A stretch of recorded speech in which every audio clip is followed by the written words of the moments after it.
I'm starting a two-part series today that is based on a wonderful holiday movie, and the series is called It's a Wonderful Life, starring you. And today we're going to talk about commitment to the wonderful. Commitment to the wonderful. I love It's a Wonderful Life. I've always loved it. It's been a staple holiday movie for me to watch. Years ago, I've been back here for 9.5 years, and I don't think I've ever done a sermon series based on the movie. I don't know why. What's wrong with me? Probably it's because when I was in Arizona, I did talk about it frequently at that church on Sunday mornings around the holiday season. So much so that one of my congregants gave me a DVD of the movie, and she put my face on the cover along with Jimmy Stewart. I was like, that's cool, and maybe I'm talking about this way too much, right? So I had to cool it a little bit. But now I'm kind of back into this movie, very excited about it, and I want to just give you a little brief history and synopsis of the movie. It came out in 1946, and interestingly enough, it was a big flop when it came out. It was in movie theaters and people just didn't resonate with it. 30 years later, the network started putting it on around Christmas time, and it got hold, and it became this big sensation in the 1970s, and so much so that since then it's become a staple movie during the holiday season. And nobody was as surprised about it as the producer and director Frank Capra. And he said to the Wall Street Journal in 1984, "It's the damnedest thing I've ever seen." He says, "The film has a life of its own now, and I can look at it like I had nothing to do with it. I'm like a parent whose kid grows up to be president." "I'm proud, but it's the kid who did the work," he says. "I didn't even think of it as a Christmas story when I first ran across it. I just liked the idea." And so it was, of course, a wonderful opportunity. It's considered to be one of the greatest films of all time and among the best Christmas films. And when it came out again, it's interesting, it won 5 Academy Awards, including Best Picture, and has been recognized by the American Film Institute as one of the 100 best films ever made. Now, I'm sure most of you have seen it before. I would acknowledge that too. Oh, yeah, thank you. I'm sure many of you have seen it before, or you know a little bit about it, and I just want to do a little brief synopsis. Wikipedia has the briefest synopsis I've ever seen. They said, "The film stars James Stewart as George Bailey, a man who's given up his personal dreams in order to help others in his community, and whose thoughts of suicide on Christmas Eve bring about the intervention of his guardian angel, Clarence Oddbody, played by Henry Travers." And so here's the place I want to start with is George Bailey did give up his personal dreams for family obligations. He had lots of dreams, all laid out, was really clear what he wanted to do, told everybody about it, very clear, but things kept coming up, and he kept having to put his dreams aside in order to deal with what was right in front of him. And he became suicidal on Christmas Eve because he was running the building and loan that his father had started and working with his Uncle Billy. And Uncle Billy accidentally misplaced $8,000 when he was going to the bank. And they couldn't find it, and they were panicked because for $8,000 in the 1940s was a lot of money, right? And so to lose that much money would mean the ruin of their building and loan, and that someone was going to have to go to jail and face the consequences. Interestingly enough, George Bailey took full responsibility for the loss of this $8,000. He never threw his Uncle Billy under the bus. He went around and he told people he'd lost $8,000. And he was desperate to figure out how to account for this money, how to get it back. And he had a life insurance policy that he thought that he could get a loan on, and he couldn't. But he realized as he looked at this life insurance policy that he was worth more dead than alive.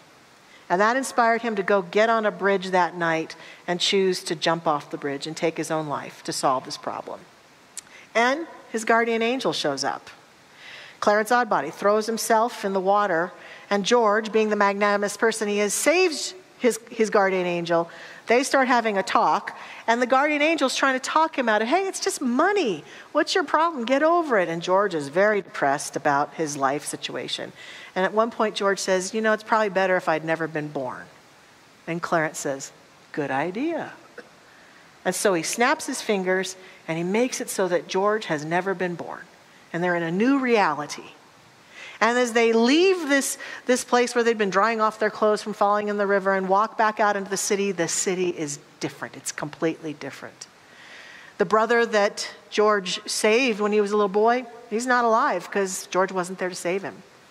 The pharmacist that was about to make a mistake that would have killed a little boy has been imprisoned because George wasn't there to stop him from making that mistake. His mother doesn't know who he is because George was never born.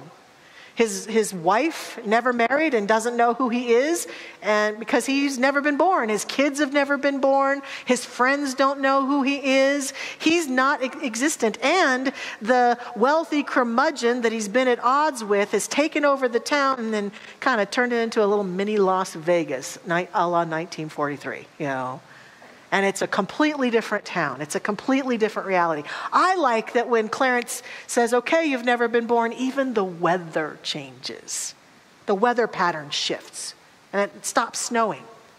And it makes me think how impactful each one of us is. Every breath we take, everything we do, every choice we make.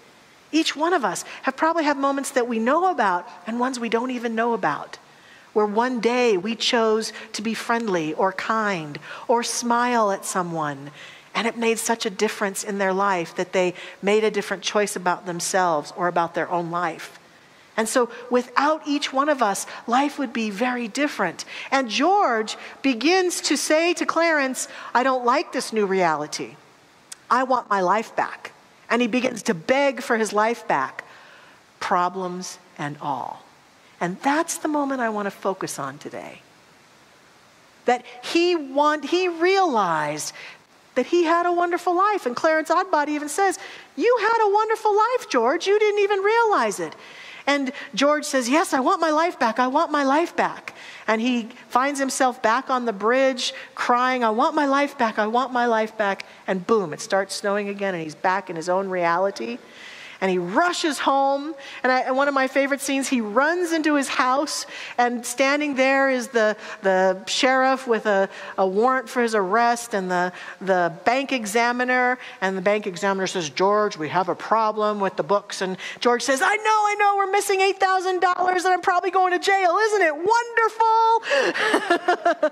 And he's happy to see his kids, and meanwhile, while he's been off gallivanting with his guardian angel, his wife has gone to all their friends who love him and whom he's personally benefited, and they've all collected more than enough money to cover the $8,000.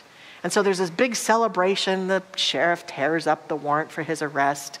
His brother comes charging in, and he toasts George. And he says, to George Bailey, the richest man in town. And Clarence Oddbody has left a book there, Tom Sawyer, and he's inscribed it very carefully, and he says, remember, no man is a failure who has friends. Here are two key things that we get to look at, because I'm asking us today, would you say your life is wonderful or not? When we look at it through the eyes of George Bailey, I love that he got a chance to re-embrace his life just as it is. You could say warts and all. The goods, the bads, the ups, the downs, the yays, the nays, the awesome, the not so awesome, and say, I had a wonderful life. And here's the thing. Whatever you're facing right now, whatever challenges, whether it feels like it's going to be a wonderful holiday season or not, they're telling us all over the place, right? It's the most wonderful time of the year. And some of us are going, no. Too much commercialism, too much, blah, blah, blah, blah, blah. It's not so wonderful, I don't want it. When you and I get to the end of our life, if there is a guardian angel waiting for us, I predict that if we don't embrace the wonder of living, that's the only thing we'll get feedback about. You missed it.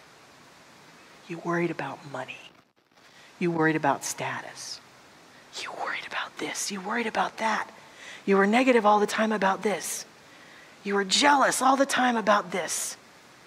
You never healed that unhealed past. You didn't do the work. You had a wonderful life and you didn't even know it. I don't want to end my life that way. And every time I watch this movie, it reminds me to reevaluate my perception of my wonderful life. And this year, I'm taking y'all with me. I'm inviting us all to be willing to reevaluate. I call it the scale of wonders, scales of wonder. I think what happens is that if this were a scale in front of us, and the left hand was not so wonderful, and that scale, well, weighed us down, or really wonderful, we live like that. And most of us, the mistake we're making is we're allowing world of effects to determine our scale of wonder. Am I happy? Am I sad? Am I healthy? Am I not? Are things going my way? Are my dreams coming true? Am I getting what I want?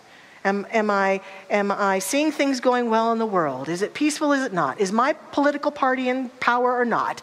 Is there war? Is there peace? Is there blah, blah, blah? We're letting these things in the world form. And it's not that those things don't have their impact. They certainly do. But the mistake that we make individually and collectively is we let those things determine the scale of wonderment. And so it's materialistic.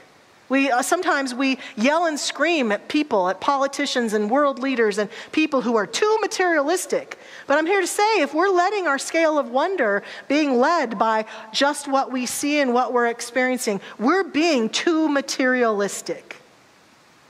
Because what happens is that life is wonderful. The scales are weighted on your side and my side. Because we live, move, and have our being in the divine presence of life. And though we might move forward and we may feel like George Bailey at times, I have my dreams, I have my expectations, I have my hopes of how my life would be, and it's not like that. There comes a moment for the triumphant when they say, yeah, you know what? I'm just like everyone else. Everyone's got their problems. Everyone has their ups and downs. Everyone has their suffering. Everyone has their dark nights of the soul. And I personally have come to see in my own life, sometimes my dark nights are like a wake-up call. Are you willing to wake up to how wonderful your life is or not? Okay, well, let's just move through some challenge and see if you can re-embrace it and watch the scales of my life shift. And eventually I can feel the wonder of the God in me, as me, through me, calling to me, leading me forward into my wonder, and that I can have my wonder and my challenges. It's taken many years to figure this out, but I can see how it is so true that even though this compartment of my life is challenged, there are multiple compartments of living that are filled with light and love and joy. This time of year, when it's the darkest time of the year from a light standpoint, we are putting up lights in our homes and on our buildings to remind us of the light. There is more light than darkness every moment on this planet, in every person on this planet, in you, in me, in our life. There is more wonder to behold, but we get captured and trapped sometimes, like George did, by the negative conditions of living, and we're tempted to toss it all away. Like Clarence Oddbody said, over money? Really? And the truth is, we get to dig deep into our soul and find our own wonder. Years ago, I had a George Bailey moment myself. I was in my church in Arizona in the heart of Scottsdale, and we had rented a building that used to be a Whole Foods. And we had built it out and made it into an amazing, beautiful space. We loved it. We had a preschool there. We had plenty of room for kids and adults and offices. It was just an amazing space. And in 2008, I'm sure many of you remember, the housing market just crashed, right? And giving just crashed in our church. And we found ourselves suddenly very challenged to pay our rent, to pay our bills, to pay our employees. And the church had taken out an insurance policy called a key man insurance policy on me.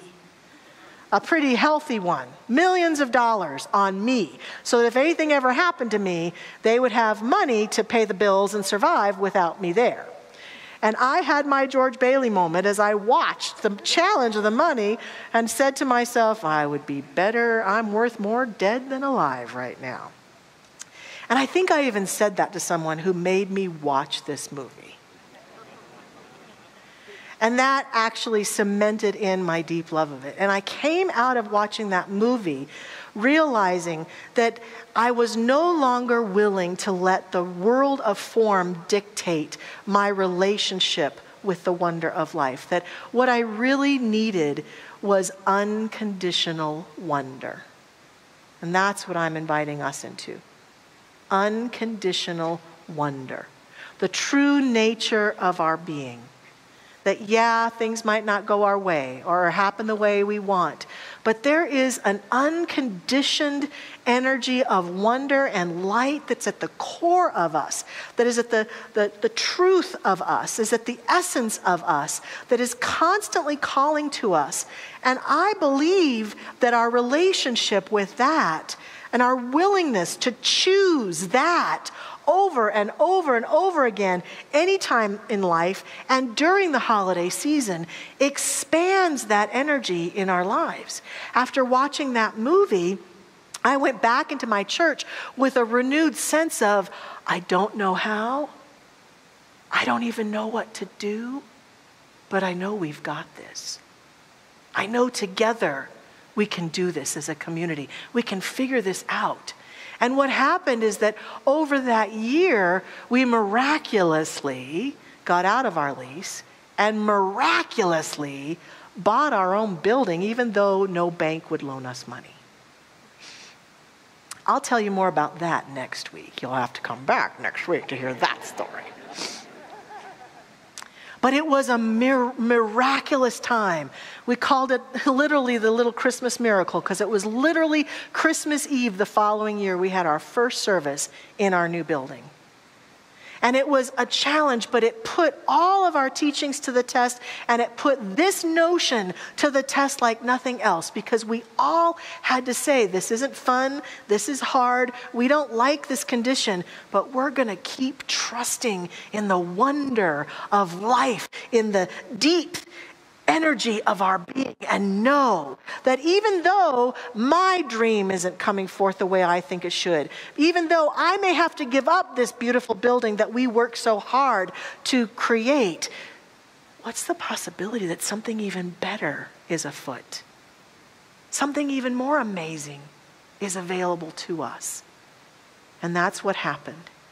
And so the power of this is magnificent.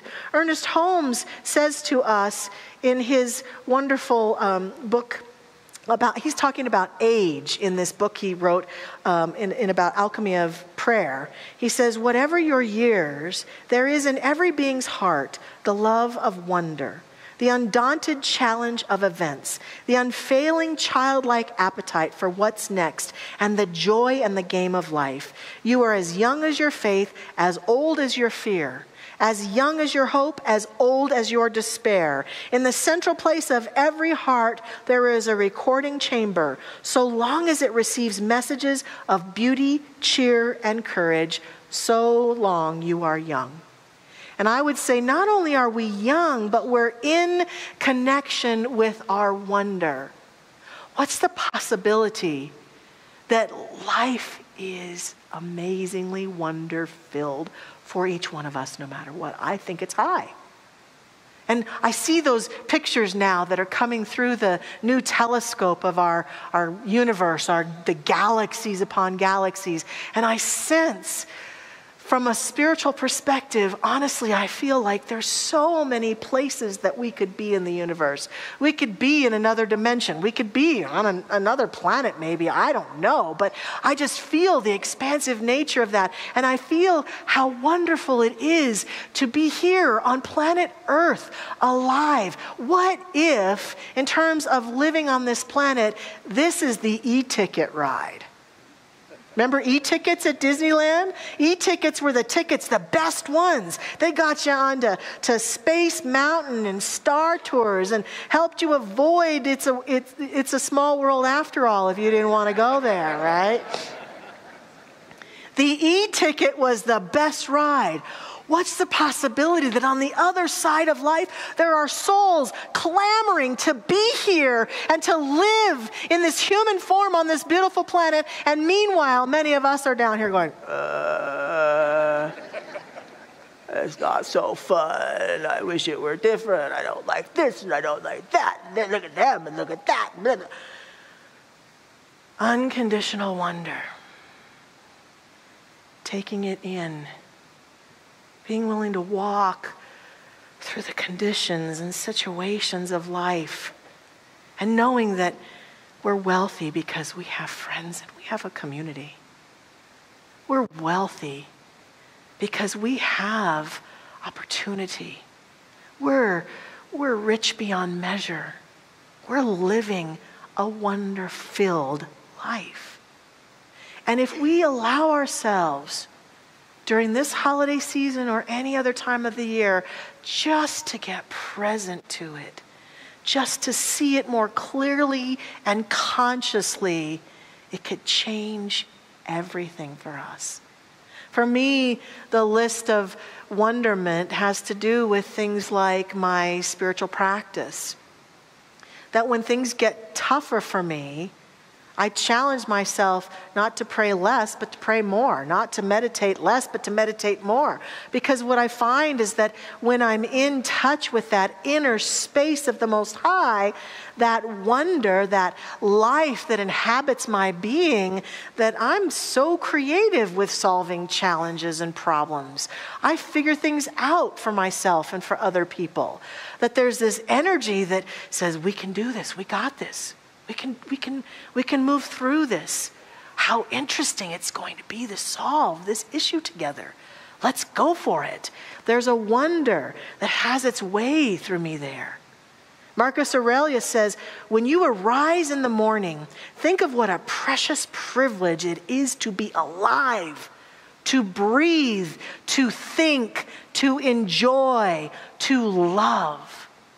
This is a gratitude list on steroids. This season, if you're struggling to find wonder in the holiday season, every morning I invite you to wake up and take a few moments as Marcus is sailing and understand what a precious privilege it is to breathe, to love, to be alive. You and I know there are lots of people who don't have that privilege right now.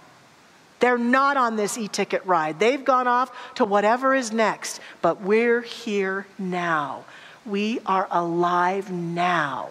And we embrace the wonder. We allow ourselves to have our spiritual practice. We allow ourselves to do and go to the places and things that inspire wonder in us. Some people it's sunrises or sunsets or both. Or I used to go outside when we lived out in the foothills. We had a trampoline and I like to jump on it, but mostly I like to lay on it at night and just stare at the night sky. Wow. Be filled with wonder and awe. Part of the holidays, spending time with people. Being with the people that I love. Filling my heart with joy that I get to spend time with precious beings. Children, watching the delight of children this time of the year. The decorations. The opportunities. Hallmark movie. Who put that in there? I did. Hallmark movies give me joy. The romantic in me, the Christmas lover in me. If I'm not here ever on a Sunday, you know where I am right now.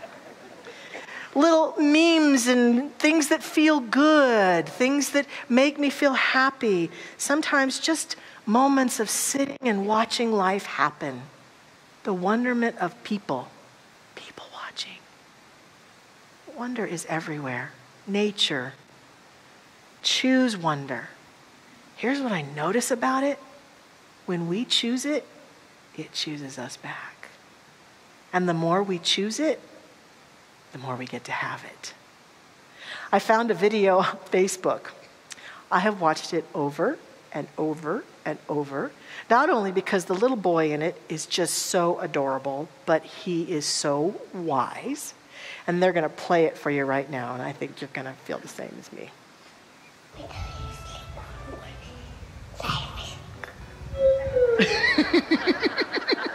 You play it again, play it again, play it again.